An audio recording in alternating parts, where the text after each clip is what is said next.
Rahul Gandhi, Akhilesh Yadav, Congress, Samajwadi party, क्या इन सब की तैयारियों को देखते हुए ही प्रधानमंत्री नरेंद्र मोदी एक सेकंड के भीतर सदन से बाहर निकल गए, चले गए?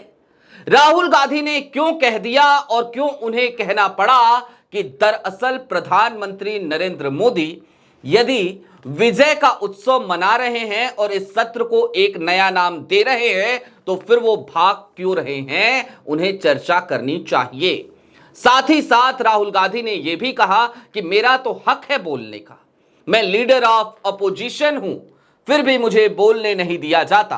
तो दूसरी तरफ प्रियंका गांधी ने भी लगभग यही सवाल उठाया और कहा कि राहुल एलओपी हैं, उनको बोलने दिया जाना चाहिए, लेकिन उनको आज की तारीख में अलाउ नहीं किया गया।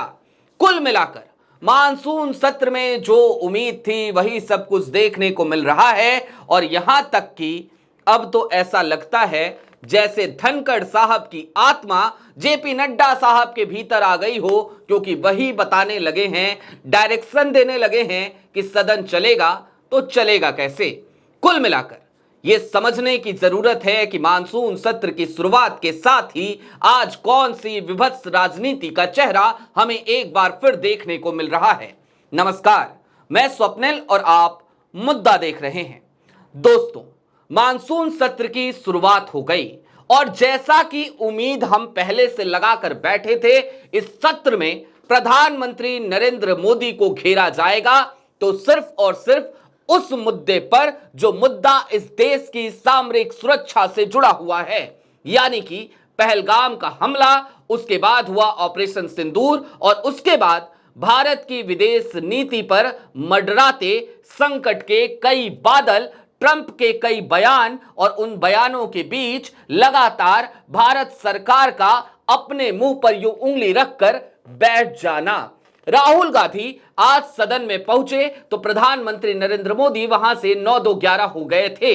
इसके बाद राहुल गांधी ने पत्रकारों से संवाद किया और जब पत्रकारों से वो संवाद कर रहे थे तो पहले तो वो यही शिकायत कर रहे थे कि आखिरकार मुझे बोलने क्यों नहीं दिया जाता।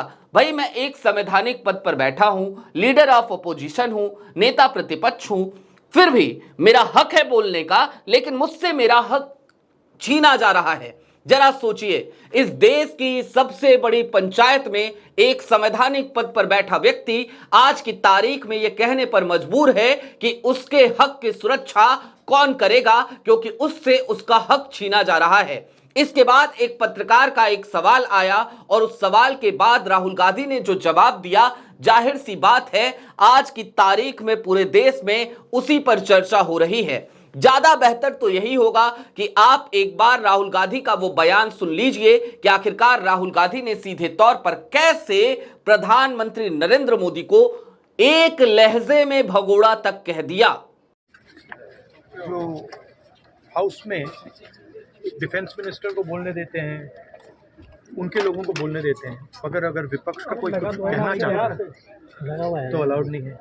मैं लीडर ऑफ अपोजिशन हूँ, मेरा हक है, मुझे तो कभी बोलना ही नहीं देते हैं। ये एक नया अप्रोच है। सर, पीएम ने विजय उत्सव सत्र बोला है। सर, पीएम बोल रहे हैं कि विजय उत्सव सत्र है, बट दौड़ के निकले हाउस से एक सेकंड में। लेकिन चेयर बार बार कह रही थी कि हम चर्चा के लिए तैयार हैं, आप लोग बैठिए, हम चर्चा के लिए तैयार। चर्चा तो होगी, अगर वो अलाउ करेंगे तो होगी, मगर इशू ये है कि कन्वेंशन कहता है कि अगर सरकार के लोग कुछ बोले तो हमें भी स्पेस मिलनी चाहिए। हम 2 शब्द कहना चाहते थे मगर विपक्ष को ये अलाउड नहीं। Thank you sir. क्या पीएम कह रहे हैं कि चाहते हैं, क्योंकि कहते हैं प्रधानमंत्री से ही आप चाहते हैं कि प्रधानमंत्री का स्टेटमेंट होना चाहिए, किसी मंत्री के स्टेटमेंट को क्या नहीं मानेगा विपक्ष? क्या प्रधानमंत्री खत्म हो गया? Thank you.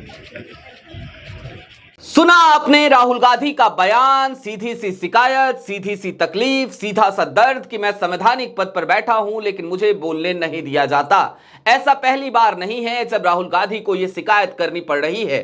राहुल गांधी सदन के भीतर रहते हुए बोलते वक्त भी कई बार इस तरीके की शिकायतें करने पर मजबूर हो जाते हैं जब अचानक से उनके ऊपर से कैमरा हटा लिया जाता है या फिर कि वो कुछ बोल रहे होते हैं तो उनका माइक म्यूट हो जाता है। ये तस्वीरें अब तक हमने कई बार देखी हैं। यूट्यूब के गलियारे से लेकर ट्विटर के तमाम हैंडलों पर वो तस्वीरें अक्सर ही साझा की जाती हैं और वो तमाम तस्वीरें इस बात का जीता जागता सबूत हैं कि देश की सबसे बड़ी पंचायत में विपक्ष की आवाज को किस तरीके से दबाने की कोशिशें की जा रही हैं। लेकिन इन सब के बीच अब प्रियंका गांधी का बयान आपको सुनाएं उससे पहले एक बड़ा मजेदार सा बयान आपको सुनाना चाहते हैं। राज्यसभा की कार्रवाई चल रही थी, जेपी नड्डा साहब वहां पर मौजूद थे और उसी वक्त जेपी नड्डा साहब ने एक ऐसी बात कही, चंद सेकंड्स की वो क्लिप देखते देखते तेजी से वायरल होने लगी क्योंकि जेपी नड्डा साहब के अंदर ऐसा लगा जैसे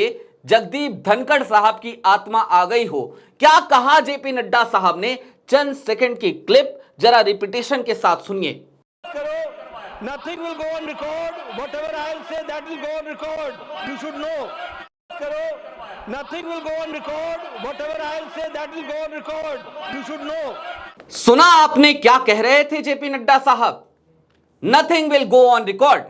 जाहिर सी बात है ये बात सदन की सबसे ऊंची कुर्सी से कही जाती है, यानी कि उपराष्ट्रपति जगदीप धनखड़ का एक प्रसिद्ध डायलॉग भी है ये, nothing is going on record. साथ ही साथ ओम बिरला को कैसे भूल सकते हैं, वो हर बात पर अपनी एक उंगली उठाकर विपक्ष के सांसदों से मुखातिब होते हुए कहने लगते हैं no no no no no, nothing is going on record. और इन सब के बीच आज जब जेपी नड्डा ही ये डायरेक्शन देने लगे तो दरअसल इस देश में ये सवाल उठने लगा और उठना भी चाहिए कि क्या अब इस बात को मान लिया जाए कि जो इंस्टीट्यूशन है वो इंस्टीट्यूशन एक ऐसे फेलियर की तरफ जा रही है जहां पर जिसकी लाठी उसकी भैंस की कहावत ही चरितार्थ हो रही है। यानी कि आपकी सरकार है तो सदन कैसे चलेगा, क्या सदन की कार्रवाई में शामिल होगा और क्या नहीं होगा, ये सब कुछ आप ही तय करेंगे। जेपी नड्डा साहब को आखिरकार ये अधिकार किसने दिया कि वो सदन के तमाम माननीय सदस्यों को ये बताने लगे कि आप जो कुछ भी बोल रहे हो वो रिकॉर्ड में नहीं जाएगा, जबकि रिकॉर्ड में वही जाएगा जो मैं बोलूंगा।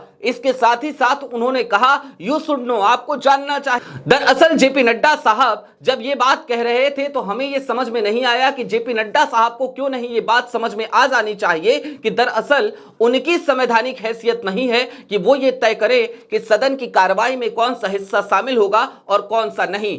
खैर, जाहिर सी बात है जिसकी लाठी उसकी भैंस की तरह आज की तारीख में देश की सबसे बड़ी पंचायत भी चलने लगी है, लिहाजा उस पे तो अक्सर सवाल उठते ही हैं। लेकिन इन सब के बीच प्रियंका गांधी ने क्या कहा, जरा वो बयान भी आप एक बार देख लीजिए, फिर लौटेंगे उसी बात पर कि प्रधानमंत्री नरेंद्र मोदी और उनकी सरकार चर्चा से भागती हुई और विपक्ष की आवाज को दबाते हुए क्यों नजर आती है।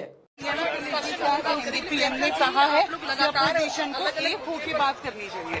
मैम, पीएम ने कहा है कि अपोजिशन को एक होकर बात करनी चाहिए, तो सिचुएशन कुछ नहीं है। तो आपका सवाल क्या है? मैम, पीएम ने यही कहा है। उन्होंने कहा है, आपका सवाल क्या है? मैम, आप लोग मैम ऑपरेशन तमाम मुद्दे पर बोलने के लिए सरकार कह रही है कि हम चर्चा के लिए तैयार हैं। तो चर्चा करें अगर तैयार है। अगर एलओपी को कुछ बोलना है 1 मिनट के लिए तो बोलने देना चाहिए। Adjournment motion. मैम, क्या पीएम को जवाब देना चाहिए? आप लोग की ये मांग है या रक्षा मंत्री के जवाब से संतुष्ट हो जाएंगे आप लोग? He was not allowed to speak today. He should be allowed to speak. He's the leader of the opposition.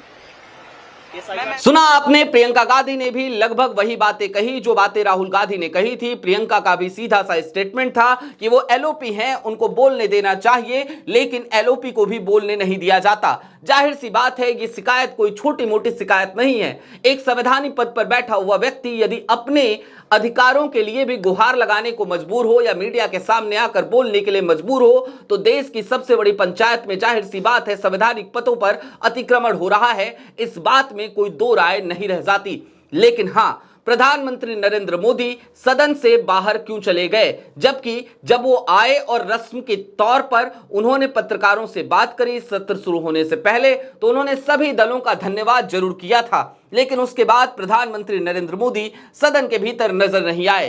जाहिर सी बात है, उनकी वही स्टाइल है, वो इसी तरीके की राजनीति करना पसंद करते हैं। लेकिन ये लोकतंत्र है, लोकतंत्र में एक तरफा संवाद कभी भी नहीं होता। ये एक तरफा संवाद दरअसल तानाशाही व्यवस्था में ही होता है।